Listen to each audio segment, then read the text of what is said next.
Many of the artists celebrated at SUNY Plattsburgh this summer see art as a means to change the world. The works in the show Artists as Innovators look very different from one another, but the artists all have at least two things in common. They've all worked in the state of New York, and at an early stage in their career, they all received an artist fellowship from a New York State Council on the Arts, New York Foundation for the Arts program. Since 1985, the program has given more than $30 million in grants to more than 4,000 artists across the state. Now the show is traveling to schools in the State University of New York system. It honors some of the cutting-edge thinkers who received fellowships and have now become well-known innovators in the arts. Chopper. Martha Rosler's Semiotics of the Kitchen is featured in this show, and it is a phenomenal work that was pivotal for feminist artists. Egg beater.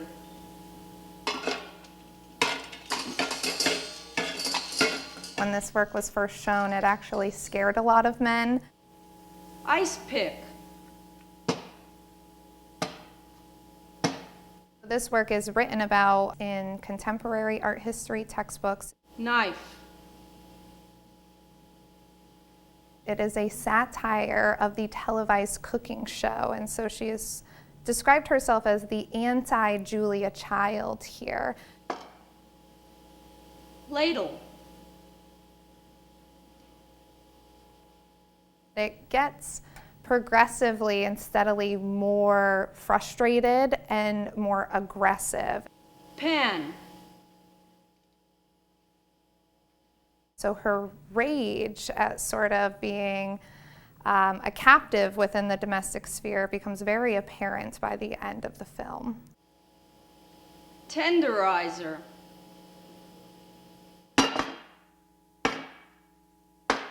It's meant to make people uncomfortable. It's meant to make people think about things. This is Tara Donovan's Untitled Toothpicks, which is just a cube of only toothpicks. There are approximately 6 million toothpicks. I like this piece because first when you look at it, it just looks like a form. And then when you get closer to it, you actually notice that it's comprised of a whole bunch of toothpicks. It's not what it seems. So this piece is just toothpicks. There's no glue, there's no adhesive, there's no box in the middle. It is a solid cube of toothpicks that are just held together by rubbing up against each other.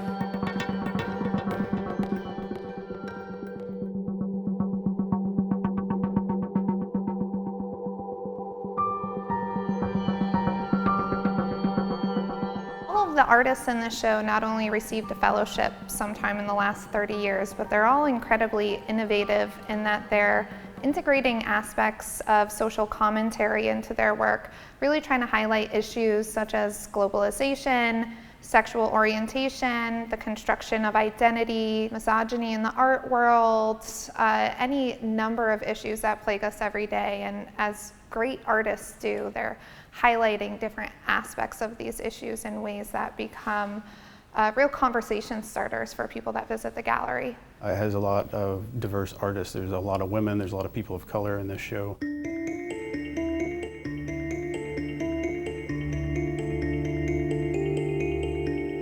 I connect strongly with the look in the girl's eyes. It says, "This is who I am, accept me, I'm not going to change."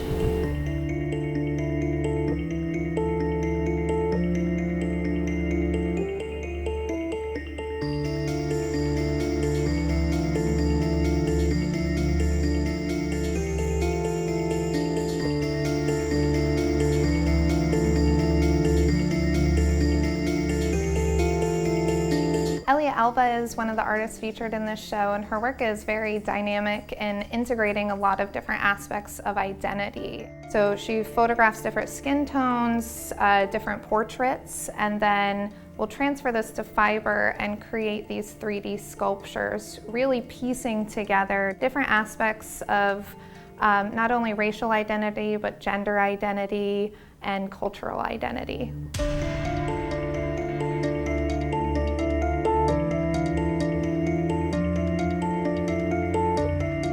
artist, Elia Alba. She visited the campus a few months ago, and I got the opportunity to meet her and also talk to her about my own work. Her work itself was really personal, and there was a lot of story and a lot of subtlety that was going on in there that I really personally liked. All of these in this series have a lacing effect on the back, and this lacing directly mimics masks. And this relates to our identity too. How much are we wearing an identity, and when do we take it off? How do we create these personas?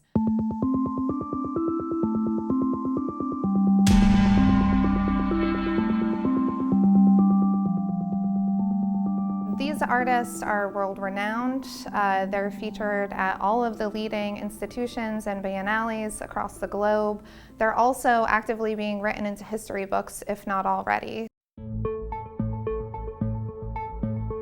This is Fred Wilson's Globe, and a lot of Fred Wilson's work deals with digging into museum collections and the way that different groups of people are represented by those collections. In a lot of ways, how it's Eurocentric, and museum collections or museum displays don't focus on other aspects of the world. In this piece, he has cut out all the continents but North America and Europe. By removing these continents, Asia, Africa, and South America, the artist is really underlining the lack of representation from these areas in museum collections.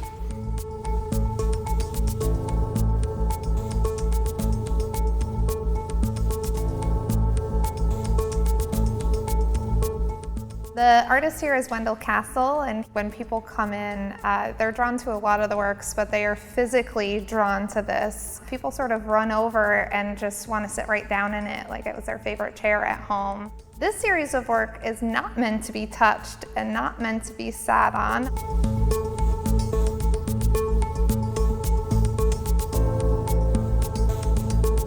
Lori Nix is a photographer and in some ways a sculptor.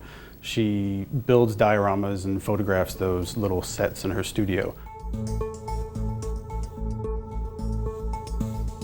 What we're looking at is a photograph of a miniature, not an actual space, not a full-scale space.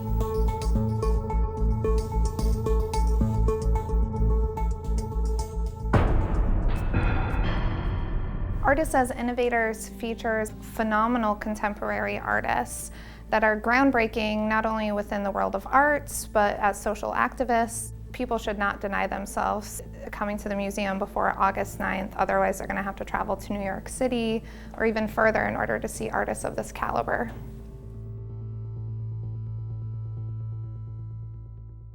You may see Artists as Innovators, celebrating 3 decades of NYSCA NYFA Fellowships at the Plattsburgh State Art Museum from now until August 9th. You'll find the exhibit in the John Myers Fine Arts Building. And if you're an artist in New York State, you're welcome to explore grant opportunities for yourself. For more information about the NYSCA NYFA Artist Fellowship Program, head to mountainlake.org.